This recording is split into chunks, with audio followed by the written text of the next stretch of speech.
আচ্ছা, আজকে সন্ধ্যেবেলায় কিন্তু ইন্ডিয়া আন্ডার-23 মুখোমুখি হয়েছিল মালয়েশিয়ার আন্ডার-23 টিমের বিরুদ্ধে। মালয়েশিয়াতেই মুখোমুখি হয়েছিল।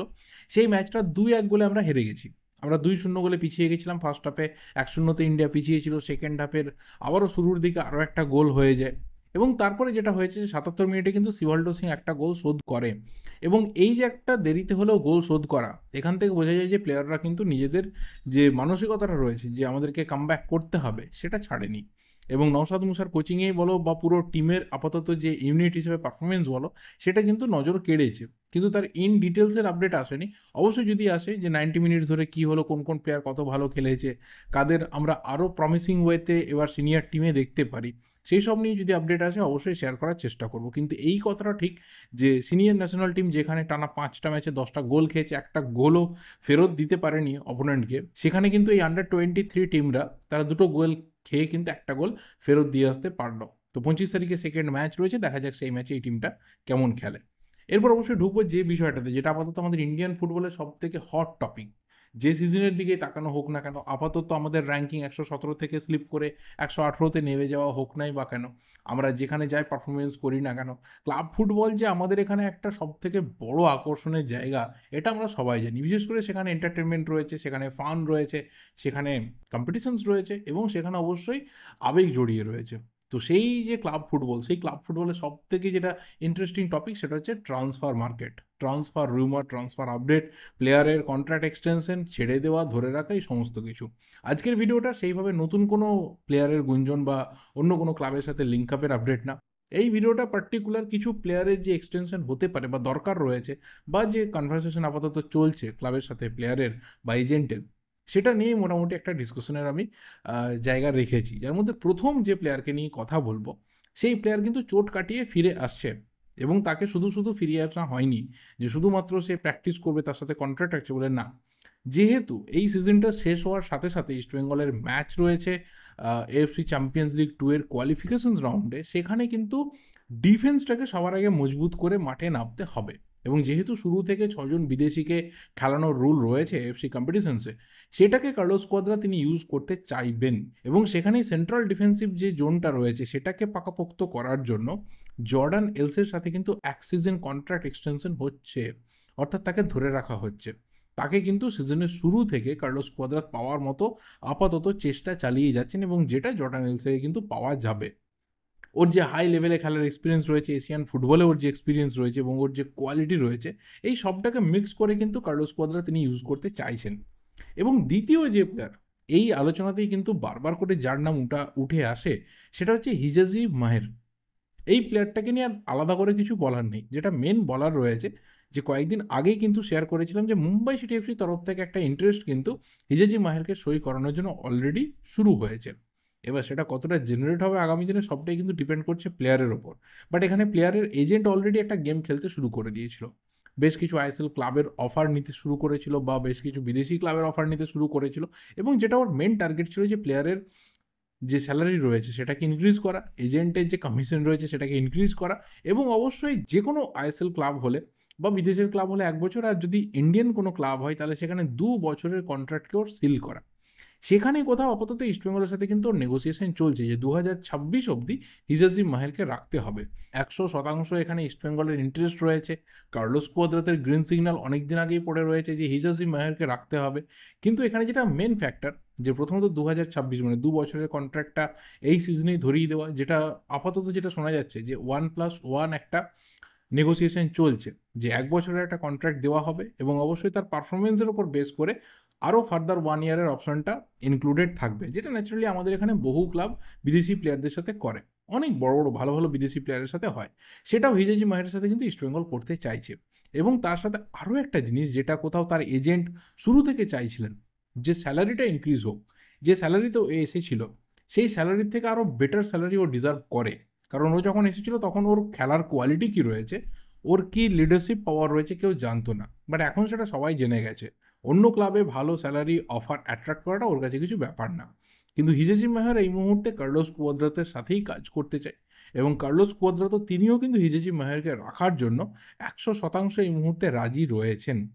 তো সেই জায়গাতেই পুরো নেগোসিয়েশনটা দাঁড়িয়ে রয়েছে, যে ডিরেক্ট 2 ইয়ার্সের কন্ট্রাক্ট উইথ স্যালারি ইনক্রিজ হবে, নাকি স্যালারি ইনক্রিজের পাশাপাশি 1+1 ইয়ারের যে কন্ট্রাক্ট অফার রয়েছে ইস্টবেঙ্গলের তরফ থেকে সেটা ফাইনালি সিলড হবে। তবে যাই হোক না কেন, আপাতত যে প্রসেসটা চলছে সেই প্রসেসটা ঠিকঠাক করে এগোলে 2026 অবধি হিজজি মাহেরকে হয়তো লাল হলুদ জার্সিতে দেখার মতো সম্ভাবনা এই মুহূর্তে রেডি। এরপর যে প্লেয়ারকে নিয়ে কথা বলবো তাকে নিয়ে ভাই ইস্টবেঙ্গল সমর্থকরা কিন্তু সোশ্যাল মিডিয়াতে ক্যাম্পেন স্টার্ট করেছে, হিজজি মাহেরকে নিয়েও করেছে, কিন্তু এই প্লেয়ারকে নিয়ে সোশ্যাল মিডিয়া ক্যাম্পেনটা আরও চরম লেভেলে রয়েছে, মানে ফ্যান অ্যাকাউন্ট খুলে ফেলেছে এবং সেখান থেকে ক্যাম্পেন অলরেডি স্টার্ট হয়েছে এবং বোঝা যায় যে পুরো সিস্টেমটার মধ্যে এমন একটা প্লেয়ার যে কোথাও আপাতত ফ্যান ফেভারিট হয়ে গেছে। এই মুহূর্তে দাঁড়িয়ে ইস্টবেঙ্গলের বেস্ট পারফর্মার প্লেয়ারটার নাম কিন্তু সাউল ক্রেসপো।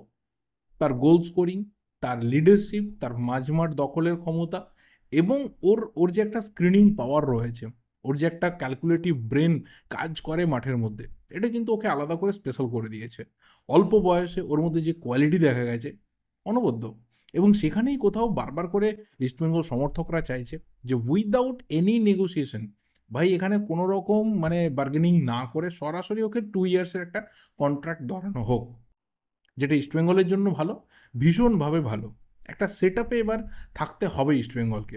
খুব যদি ফ্রিকোয়েন্টলি প্লেয়ার চেঞ্জ হয় তখন কিন্তু সেখানে তুমি আলটিমেট যে সাকসেসের রিদিমটা রয়েছে সেটাকে টেস্ট করতে পারবে না। তো সেই জায়গাতে আপাতত সাউল ক্রেসপোর যে কন্ট্রাক্ট এক্সটেনশন সেই নিয়ে কিন্তু পজিটিভলি কথাবার্তা চলছে, অলরেডি চলছে। খুব একটা যদি কিন্তু অথবা আসবে বলে যা চলছে সেটা পুরোপুরি 100% পজিটিভের দিকে এগিয়ে যাবে বলেই মনে করা হচ্ছে। লাস্ট যে প্লেয়ারকে নিয়ে কথা বলবো সেই প্লেয়ার ইদানিং কিন্তু ফ্যান ফেভারিট হয়ে গেছে, তার পারফরমেন্সের নিরিখে বলো আর তার গোল স্কোরিংয়ের নিরিখেই বলো, তার ভাইটাল ম্যাচে গোল করে বাঁচানোর থেকেই বলো, আর তার হঠাৎ করে ফর্ম হারিয়ে আবারও ফিনিক্স পাখির মতো ফিরে এসে গোল করার দিকেই বলো, আমি কথা বলছি আরমান্দো সাদিকুর। এবং আরমান্দো সাদিকু, আমি জানি না এই ভিডিও আরমান্দো সাদিকুর কাছে কোনোদিনও পৌঁছবে কিনা, কিন্তু আমাদের চ্যানেলের তরফ থেকে আরমান্দো সাদিকুকে লটস অফ কংগ্রেচুলেশনস, কারণ তার ফ্যামিলিতে কিন্তু নতুন অতিথি এসেছে, তার সন্তান হয়েছে। তো আমাদের তরফ থেকে অনেক অনেক অনেক শুভেচ্ছা আর ভালোবাসা থাকলো তার পরিবারে আগত নতুন অতিথির জন্য। কিন্তু যেটা মেন ব্যাপার যে মোহনবাগানে কি আরমান্দো সাদিকু থাকতে চলেছে, মোহনবাগান কি আরমান্দো সাদিকুকে রাখতে চলেছে? দেখো 4 জন প্লেয়ার মোহনবাগানে কন্টিনিউ করবে এই সিজন থেকে, এটা প্রায় এই মুহূর্তে অনেকে ধরছে, এবং সেই 4 জনের মধ্যে 3 জন তো কনফার্মড হয়ে গেছে, জনি কাউকো, দিমিত্রি পেত্রাতস এবং জেসন কামিংস। এর মধ্যে কামিংসের এক্সিস্টিং কন্ট্রাক্ট রয়েছে, জনি কাউকো, দিমিত্রি পেত্রাতসের 1 সিজন কন্ট্রাক্ট কিন্তু এক্সটেনশন হচ্ছে, হয়তো সেটা 2 সিজনও হতে পারে, বাট এখনও অবধি কিন্তু সেটা 1 সিজন কনফার্ম হয়ে গেছে, মানে 2025 অবধি চোখ কান বন্ধ রেখে 26টা 25-এ দেখা যাবে। কিন্তু আরেকজন কে হতে পারে, সেটা ডিফেন্স থেকে হেক্টর ইউসতে বা ব্রেন্ডন হামিলের মধ্যে একজন হবে, না সেটা আরমান্দো সাদিকু হবে, এখনও অবধি সেই নিয়ে কিন্তু আলোচনা জারি রয়েছে। দেখো হাবাসের সিস্টেমকে ফলো করলে দেখা যাবে হাবাস কিন্তু মাল্টিপল ফরওয়ার্ড নিয়ে খেলতে পছন্দ করেন, কারণ তিনি এই পদ্ধতিকে বারবার ফলো করে দেখেছেন যে তার টিমে যত বেশি ফরওয়ার্ড থাকবে তত বেশি কিন্তু গোল স্কোরিং চান্সটা বাড়বে।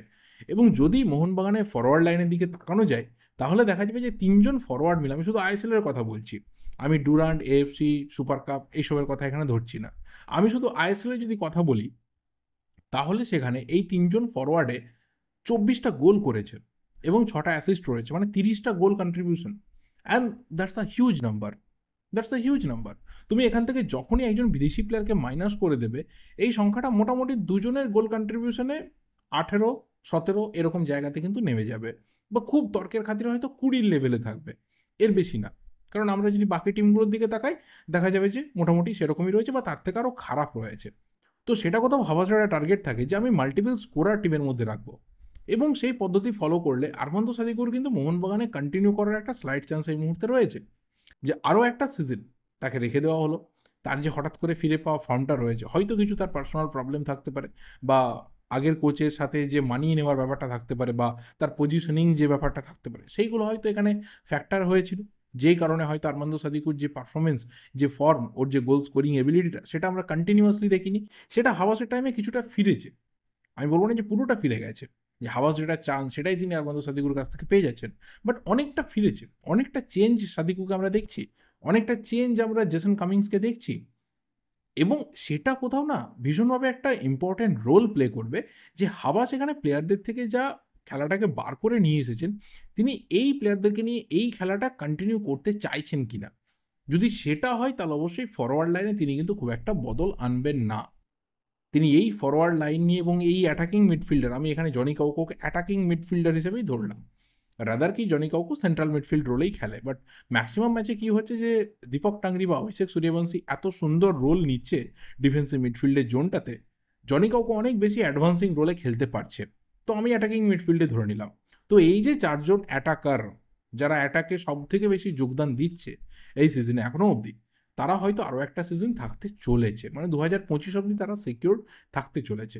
তাহলে বদলটা কোথায় আসতে পারে? তাহলে বদলটা আসতে পারে হয়তো ডিফেন্সে, দুজন ডিফেন্ডারের মধ্যে হয়তো একজন থাকতে পারে এবং একজন নতুন প্লেয়ার আসতে পারে যে ডুয়েল পজিশনে খেলতে পারে। মানে ধরে নাও এখানে কার্ল ম্যাকিউ বা জোয়া ভিক্টরের মতো একজন প্লেয়ার যে ব্লকার পজিশনে খেলবে, সুইপারে খেলবে বা সেন্টার ব্যাক পজিশনে খেলবে, যাকে মাল্টিপল ওয়েতে একজন কোচ ইউজ করতে পারবেন।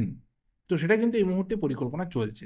কিন্তু যেটা মোহনবাগান সমর্থকদের সব থেকে বেশি জানার ইচ্ছা রয়েছে যে আর্মান্দো সাদিকুকে নিয়ে অ্যাকচুয়ালি কী হবে।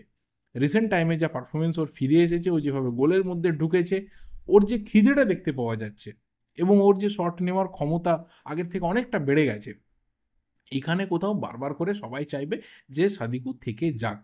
তবে অবশ্যই দেখো, এরপর মোহনবাগানের 4টে ভাইটাল ম্যাচ রয়েছে, সেই 4টে ভাইটাল ম্যাচের রেজাল্টই বলে দেবে যে মোহনবাগান এই সিজনে চ্যাম্পিয়ন হবে কি হবে না। এবং তারপর প্লে অফস রয়েছে। আমি এখানে এই সিজনে প্লে অফসকে খুব একটা গুরুত্ব দিচ্ছি না, যেহেতু সেই ট্রফিটার খুব একটা গুরুত্ব নেই। শুধুমাত্র হ্যাঁ, ম্যাচগুলো একটা টিম বেশি পাবে, প্লেয়াররা আরও গেম টাইম পেয়ে যাবে, যারা ফাইনাল অবধি রিচ করবে তারা অনেকগুলো আরও ম্যাচ পেয়ে যাবে, সেই দিক থেকে দেখতে গেলে ঠিক আছে। এবং অবশ্যই ট্রফি একটা টিম যখন জিতছে, সেই টিমের ক্যাবিনেটটা সাজছে, সেই টিমের হিস্ট্রিতে অ্যাড হচ্ছে। বাট যদি তার ভ্যালু ক্রিয়েশন বলো, সেটা কিন্তু কোনো ভ্যালু ক্রিয়েট করছে না। বাট তাও ধরবো, তর্কের খাতিরে ধরে নেবো যে সেই ম্যাচগুলোরও কিন্তু সমান ভ্যালু রয়েছে। কিন্তু এই 4টে ম্যাচ সবথেকে বেশি ভ্যালুয়েবল, সবথেকে বেশি ইম্পর্ট্যান্ট, এবং সেই ম্যাচগুলোর রেজাল্ট এবং একদম সিজন শেষে যে রিভিউ, সেই রিভিউ কিন্তু বলে দেবে যে আর্মান্দো সাদিকু থাকবে না টিম থেকে বেরিয়ে যাবে। তো এতে তোমাদের কি ওপিনিয়ন রয়েছে অবশ্যই কমেন্ট করে জানিও। প্রত্যেকটা বিষয় নিয়ে নিজেদের ওপিনিয়নগুলো অবশ্যই শেয়ার করো। এই ভিডিওটা এ অবধি ভালো লাগলে লাইক করো, কমেন্ট করো, যা যা বলার রয়েছে ভিডিওটা শেয়ার করো। দেখা হবে পরের ভিডিওতে। Till then subscribe the channel যদি নতুন হয়ে থাকো। Thank you, goodbye and good night.